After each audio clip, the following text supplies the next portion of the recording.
Thanks for checking out this movie review video. This is for the 2025 release, Weapons, and I had been hearing a lot about this film, so much hype around this film, and I do want to say that overall I am going to highly recommend this film. I did think it was quite good. That said, when I got done watching it, I did have this moment of feeling kind of let down with it because hype is a problem with movies. So I do try as much as possible to not see things online about movies or look things up about movies or hear things from people, but sometimes that just gets through. And hype can really harm your experience with a film, unfortunately. But the other problem is, on the flip side, hype can get you to the theater to make sure you see one of these films, which, by the way, I watched it at Benji's Drive-In Theater, which has the largest drive-in screen in the United States. It's a great place. I just love drive-ins in general, but yeah, this one was written and directed by Zach Cregger, who a lot of people knew for a long time from The Whitest Kids You Know, which was obviously comedy. And then he bust onto the horror scene with the film Barbarian, which was a few years ago, 2 years ago at this point. I don't even recall, but not last year. I know that much. And I liked Barbarian. I thought Barbarian was quite good, but it was the same situation with Barbarian where people really hyped it up.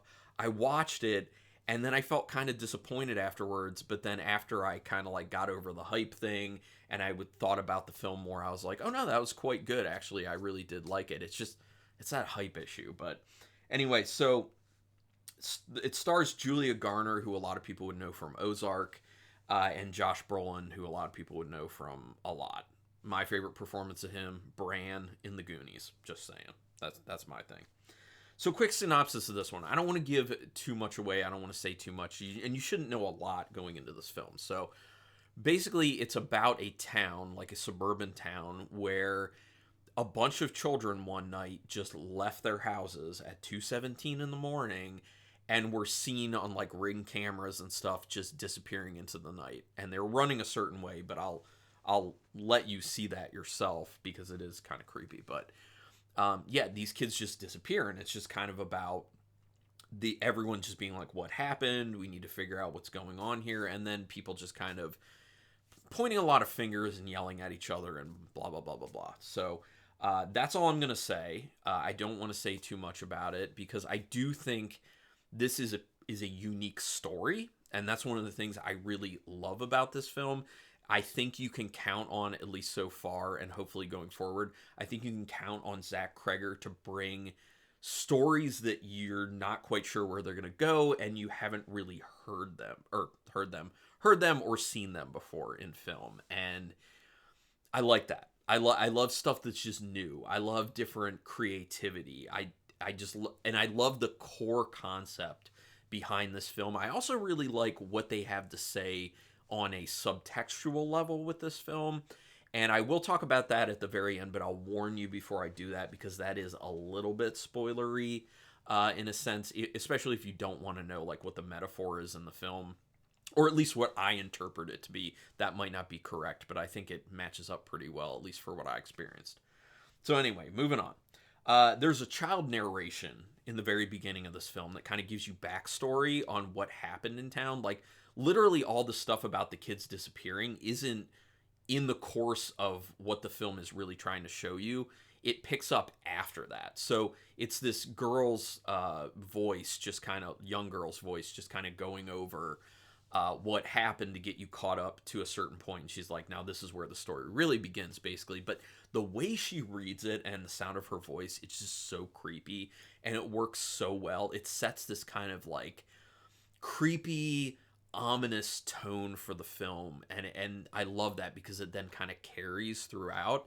And I think Cregger is very good at visually and also through like scores that he ends up using, and just everything that goes into the film is really good at kind of setting that feeling, making things feel creepy and ominous and just unsafe, really. And it just puts you a little bit on edge when you're watching his films, and that's one of the great things I like about what he's doing.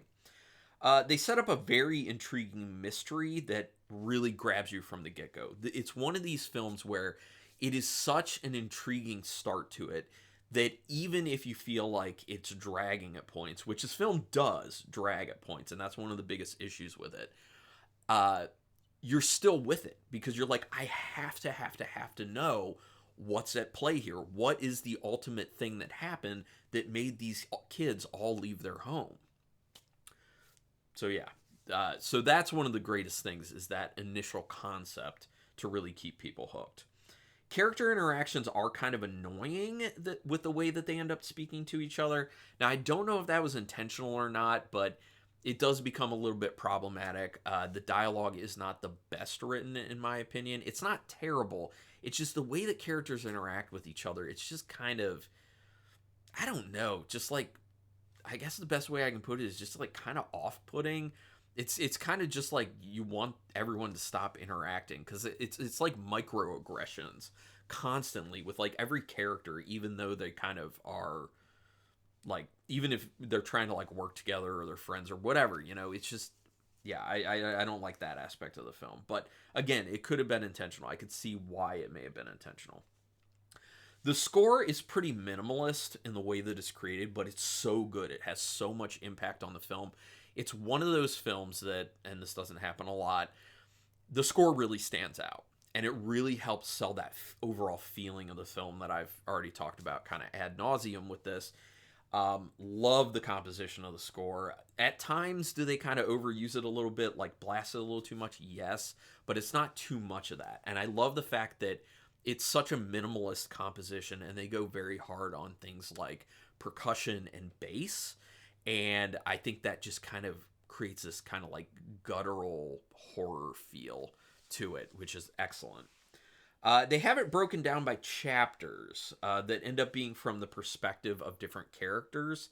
Now, the tough thing about this is that each time you start one of these chapters, they have to establish a character, because you haven't really gotten to know these characters prior to that. So it's literally like taking steps backwards in the film every time a new chapter comes up, because you need to understand who this person is, what their motivations are, blah, blah, blah, blah, blah, all that stuff. So it's kind of a bit of a problem because it really messes up the pacing with this film. And it's a little bit, I think it's like 2 hours and 9 minutes with credits. It's too long.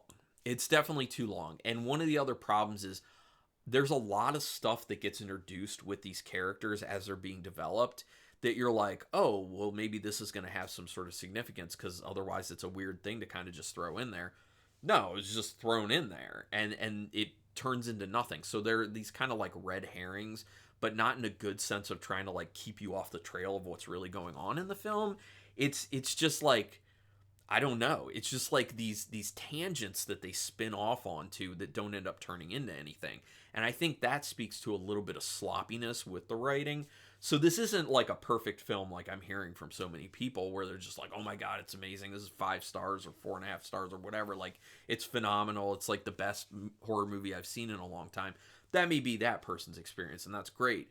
But for me, there's some sloppiness with this film. Overall, really good experience for me, but there are flaws. So yeah, and that whole thing, just like with having to reintroduce characters all the time, it really hurts the pacing, and I think it actually makes it so that I don't know that I want to rewatch the film, honestly, even though it is quite good. Yeah, I don't know. Some things set up with characters never amount to anything. Oh, I just literally talked about that. My bad. You truly don't know what's going to happen with this, which really drives that attention. So in addition to just being like, I want to know what happens in the end with this whole concept, you don't know what's going to happen from moment to moment, because there are some wild things that just randomly get thrown in where you're just like, whoa, didn't see that coming. And it sets that expectation early so that you literally have this feeling of just like, man, I'm excited to just see what kind of stuff to just like pops up in the film. Love that about it. Keeping things unpredictable. That's one thing I do love. There are things that characters just know or don't react to that does not seem believable within the context of the story itself.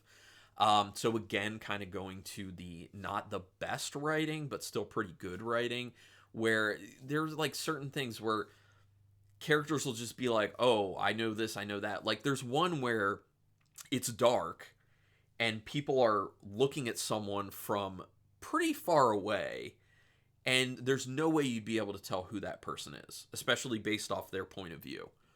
And they're just like, oh my gosh, that's thus and such person.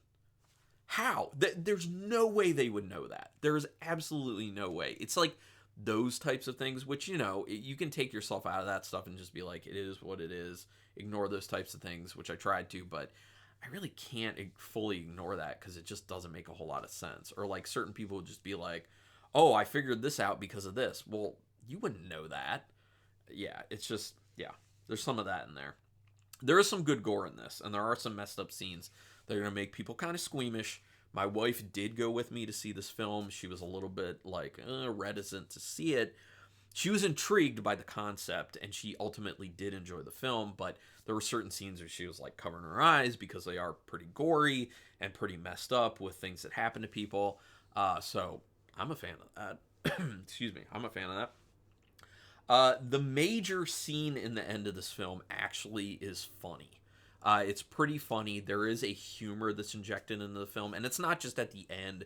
There are some smaller moments of humor that get injected into the film, and you know, I'm sure some people would kind of expect that from Cregger, given his where he's come from with film. But yeah, I actually quite liked the ending. When it did actually end, my wife was kind of like, "Oh, that's it. It's over." And I could see where a lot of people would think that, but I think that's the moment that they're kind of like, now it's your time to look back and kind of think about the subtext of this film, the metaphor at play here, or at least what I consider it to be. So I'll give you my rating real quick, and then I'll get into my talk on the subtext of the film. So out of 5 stars, half stars in play, this is a pretty good film. I'm going 4 out of 5 stars.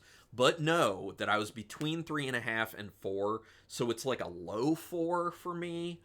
But I couldn't put it at a 3.5. So if I did quarters, probably 3.75, but 4 is my official. So go ahead and subscribe to my channel, thumbs up on the video, notification bell button. You can join a membership with perks to the channel if you would like to, link in the description. And now, people, sign off if you don't want to know about the subtext in this film. I'll talk about it real quick. Okay, those people should be gone by now. So this film strikes me as being about how the oldest generation controls society, while the generations below them aren't able to do anything about it for the most part, or are unwilling to, and the youngest generations have to save themselves.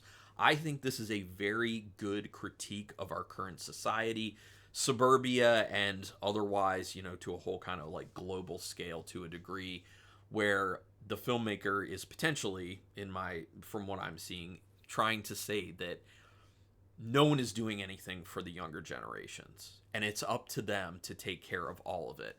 These horrible things are befalling these younger generations because of the oldest generation. The generations in the middle are either choosing or unable to do anything about it, and the younger generations are going to have to figure it out on their own, which is not great. Especially for, me being American, and tons of people saying that they care so much about children, but not showing that they actually care about children. It's just something that people say. It's virtue signaling, in my opinion, and it's not legitimate. I think it's just something people say to act like, this is how I'm going to tell you I'm a good person, even though I don't actually care. Because when it comes down to it, action speaks louder than words, and I think that's one of the things with this film, and I believe that 100%. I tell it to people all the time when someone's trying to tell me something that I don't think they're going to deliver on. I say, well, I'll be looking for the actions that follow this. So actions are everything, words are nothing. Anyway, that's my review of Weapons. Hopefully you enjoyed it. Go ahead and talk with me in the comments. We can do spoilers in the comments. That's fine. But thank you so much for your time watching this. I appreciate that. And until next time, keep it brutal.